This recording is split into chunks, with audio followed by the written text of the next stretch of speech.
Hi, welcome. I'm Ann Banas, the editor of BBC Travel, here on behalf of BBC World News, and we are live from the Macy's Thanksgiving Parade here in New York City. And it's a special year. It's the 90th anniversary of this parade, which is one of the most watched events in the United States, and it's also a New York City tradition. Luckily, I'm here with a special guest. We have Tess Stahl, who is a New York City historian, who is going to tell us all about the parade and the holiday of Thanksgiving here in the U.S. Welcome, Tess. Thank you very much. I'm excited to be here and share this with all of you. So the Macy's Thanksgiving Day Parade is an iconic New York City tradition. It started in 1924, and that first parade had 5 floats, 5 balloons, several floats, hundreds of clowns, and almost immediately it became a huge hit. Before Santa Claus was even at Macy's in Herald Square, they decided that the parade was going to be an annual tradition, and it is now in its 90th year. Great. Well, that's a great overview. Thanks, Tess. And I just want to reach out to our Facebook audience who are watching us live from all over the world. Please ask us questions in the comments. I will have my phone on hand, so I will be able to look at those in real time, and hopefully we'll get to as many as we possibly can.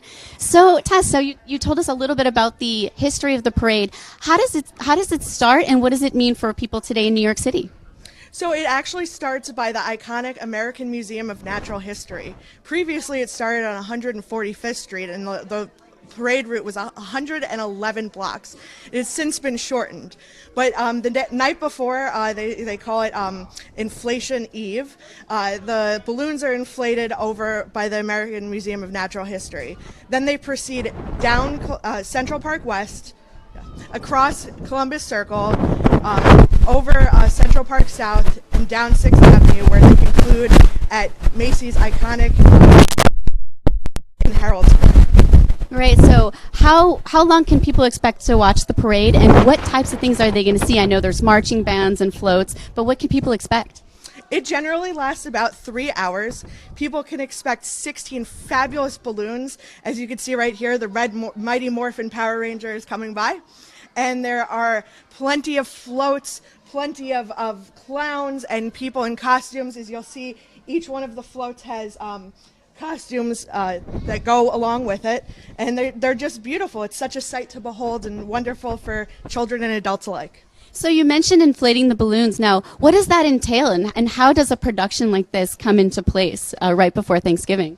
It takes thousands of people to really get it all together. I mean, there's about 4,000 volunteers, many of whom are Macy's employees, and they're bringing this whole parade together.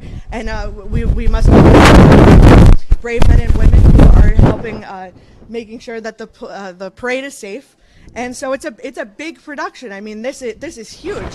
At least 3 million people are watching it, and 50 million people are watching the broadcast on NBC right now. Wow, that's incredible. And so, you talk about that these floats or these balloons are filled with helium. Now, that's a limited resource. What does that mean for the future of the balloons, and what does it mean for us today? Well, originally the balloons were actually filled up with oxygen, and they were held up. In 1958, there was a helium shortage, and what they did was they hoisted the balloons by cranes and had cranes go down the entire parade route.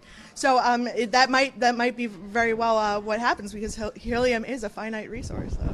What other fun facts can you tell us about the parade and the people who are involved? So each float and each balloon, it's really interesting. To get into the city, they have to go through the Lincoln Tunnel, and each one folds down into a crate that's about 12 feet by 8 feet. And so each one of these balloons folds down into a very small little package so they can travel throughout the streets. Great. And so tell our audience a little bit about why this is a Thanksgiving parade. What does it have to do with Macy's, which is a department store here in New York City? And what does it mean for the rest of the holiday season here? Macy's is an iconic New York City institution. It was first established by R.H. Macy in 1858, and since then it is one of the largest retail stores in the entire country, and it has become an iconic institution, and its parade has been a fabulous source of entertainment for countless people, again, both for children and adults. Great. Now, I know you are a New York City native, and you have seen the parade while you were a kid. What's it like for you today to see it as an adult? I know you mentioned to me earlier that this is your first time seeing it up close and personal since being a kid. Explain to me what that's all about. Oh, this is fabulous. When Charlie Brown went by a little while ago, it was absolutely fantastic. I was so excited. I'm a big Peanuts fan and everything, so it was thrilling to see it. It's great to see all the kids who are so happy, the crowds on the street, and this is really, really a wonderful time. I'm so excited to be here, and I think this is wonderful for New York City, for America, for the world to see this parade. Great. So let's talk a little bit about the Thanksgiving holiday itself. How did it originate and how has it evolved over time? So the first Thanksgiving, as we know, it happened in 1621 in Plymouth, Massachusetts. It occurred when the Pilgrims who came over from Leiden, Holland. They came over and they landed in Cape Cod in 1620. They had a very difficult winter. It was a hard time for them, and they almost starved. About half of the passengers who came over on the Mayflower died, and they had a lot of problems, and it was the neighboring Wampanoag natives that came over and helped, and that's where the story of Squanto comes in. Squanto had spoke English, so you can imagine that the Pilgrims land. They're sitting there, and then this Native American comes. He speaks English, and he taught them how to fish. He taught them how to grow the three sisters, which is squash, corn, and beans, and he really helped them through that hard winter. So in 1621, in autumn of 1621. The Pilgrims decided to throw a massive 3-day festival where they they brought in the native warriors, and they held a great festival, and that is the origin of Thanksgiving.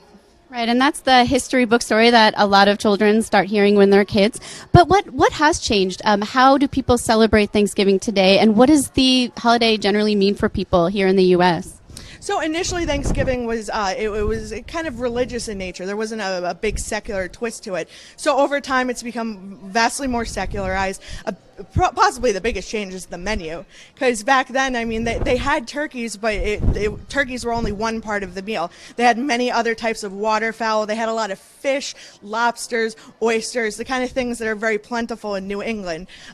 There weren't staples such as pie. There were pumpkins, but they didn't have the ingredients to make a crust or anything. So there was no pies, no cranberry sauce, because there was no sugar.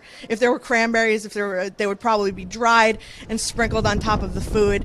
But I mean, over time, as the years have progressed, it has become way more of a family holiday. It's become way more secularized and really dependent on a lot of the food. So. And so what Tess is referring to is the Thanksgiving feast. Very traditionally, it's got a lot of focus on getting a big turkey, which everybody shares. That often served family style with stuffing, mashed potatoes and gravy, candied yams and cranberry sauce, and it also is regionally United States. We are a very diverse country, and it's a very large country, and people have different twists on it. Maybe there's a southern twist with cornbread and different things. So it's really a great holiday when you really want to feast and get together with family. So when we talk about it being a family holiday and a time of togetherness, obviously here in the U.S. we've just been through a very big U.S. presidential election cycle, which is controversial and has left the country somewhat divided. What can Thanksgiving teach people today, and what does it mean for people right now? So I would say that the origin of the modern Thanksgiving really comes in 1863, when Abraham Lincoln issued a Thanksgiving proclamation. And in that proclamation, he said, "It has seemed to me fit and proper that they, our good fortune in spite of adversity, should be solemnly, reverently, and gratefully acknowledged as with one heart and one voice by the whole American people." So those are still poignant words that might hold true in this day and age. So we talked a little bit about the food and the different things for Thanksgiving. The turkeys is a really big deal, but there's a White House tradition now where the President of the United States pardons the turkeys. I know President Obama just did this yesterday. How did that tradition start, and why has it become a thing here on the Thanksgiving holidays? So it is actually a very clever marketing ploy by the National Turkey Foundation, who sent turkeys to President Eisenhower and Truman. And both Truman and Eisenhower wound up eating the turkeys. And it actually wasn't until President Kennedy got the turkey, and it had a sign on its neck that said, "Good eatin', Mr. President." And he felt so bad for this turkey that he decided to let it live. And from then on, it became an unofficial tradition. The idea of, or the term pardoning actually comes from President Reagan. And it wasn't until 1989 when President Bush first, he decided to make it an annual tradition, and it has been a tradition for the last 27 years. Great. Well, I can see we have a Hello Kitty float coming by. And so you said this is going to go on for a few hours. While right now we are located here on 6th Avenue, right in Manhattan. And the floats come by. And in between, there's a lot of marching band concerts. And even some celebrities join us. And they'll have singing and different things to entertain all the people who have gotten up so early in the morning to be here today. So anything else you'd like to tell us about who we might be seeing today? Maybe some new floats that we haven't seen in previous years? Well, one of the ones I hear a lot of the kids talking about are the Trolls floats, which are big, celebrating the new movie and everything. I personally love the Charlie Brown float. I'm really excited to see the Charlie Brown float. I was really excited for the Power Rangers float, too. It's great to see the joy in children's eyes as they watch the floats go by. It's absolutely fantastic. Well, speaking of which, we have some children here today who are going to tell us a little bit about their impressions and what they think of the parade. So we have Sarah and Lila. Tell us, what is your favorite balloon that you're going to see? What character? Charlie Brown. Charlie Brown. Oh, Charlie Brown. Great. Well, who have you seen come by while you've been watching? Hello Kitty, like Pikachu. Pikachu, Charlie Brown, a turkey, and Who's the last float that you're hoping to see? Who comes at the very end? I hope it's a minion. A minion. Tell our audience about the minions. The minions come in a movie, like two. There's two out already. Yeah, they're those little yellow guys. Yeah. Well, do you know that Santa Claus comes at the very end, and he comes in to say Merry Christmas and kick off the holiday season? Are you looking forward to the holidays? Yeah. Great. Thank you so much. And so we also have some other people who are joining us. We have Angela Bogota, Colombia. And I know you have been in New York for about 15 years, but this is your first time seeing the parade live. So what's it like to be someone who didn't grow up here and seeing this spectacle? Well, I'm actually very surprised, because this has been a very long tradition, and I was just not familiar with what it meant. But I really like the holiday, like for me, being a foreigner, it just means like a day to give thanks and to appreciate like different things that come with the holidays. And seeing this parade is kind of like the magic of Christmas, make me feel like we all have reasons to celebrate, even in the worst of times. So there's always like magic and like enjoyment, and our capacity to be amazed is endless. So if you feel like a kid again, what float has gotten you excited this morning? I guess like Ninja Turtles, because it reminded me of my brother. We were little kids. I used to play with him, and I saw the Ninja Turtles and thought of him. Now, have you ever seen the parade on television while you were in Colombia, or was it really the first time that you saw it when you came to New York? No, this is my first time ever. I never saw it on television or anything like that. I knew it existed, but never saw it. So exciting. So glad you're here. Thank you so much. And we also have Cullen here. Cullen, what does the Thanksgiving holiday mean for you? It means having fun with your family, playing football with my parents and my uncle, and having fun with my friends and family. So, yeah. What are you going to have for dinner tonight? Turkey. I'm going to eat all the mashed potatoes. All the mashed potatoes for the whole family? Yeah. I love mashed potatoes. I usually go to my grandparents and they make cranberry sauce, a turkey, potatoes, stuffing, a lot of things. It's hard to list all of them. Yeah. Are you going to get completely stuffed and then have to take the day off tomorrow? Probably. I'll probably play football, but my cousins are not here this Thanksgiving, but they are on Christmas, so. Oh, great. Maybe you can Skype them and wish them a happy Thanksgiving. Thank you so much for joining us, Cullen. So Tess, we want to just kind of talk a little bit more about what things people can expect from the holiday season. Essentially, Thanksgiving is a 3-part holiday here in the U.S. Wednesday and Tuesday is a day when people often board airplanes to go visit family. It's often considered the busiest travel day in the year here. Or people are baking. They take a lot of time off to make all the pies and all the work that goes into this incredible feast. Then, of course, we have Thanksgiving. But then the third part happens tomorrow, which is Black Friday. Tell our audience a little bit about Black Friday and what it really means here. So Black Friday actually is thought to originate in Philadelphia, and it came about because the traffic the day after Thanksgiving was so bad that a bunch of traffic cops in Philadelphia coined the term Black Friday. Area businesses did not like that it was called Black Friday, and they tried to get it to be renamed Big Friday, but it stuck. So since then we've had Black Friday, and then we have Cyber Monday, and we also have Giving Tuesday, which is where you give to the charity of your choice, which I highly encourage for everybody if you're fortunate enough to give to your favorite charity this coming Tuesday.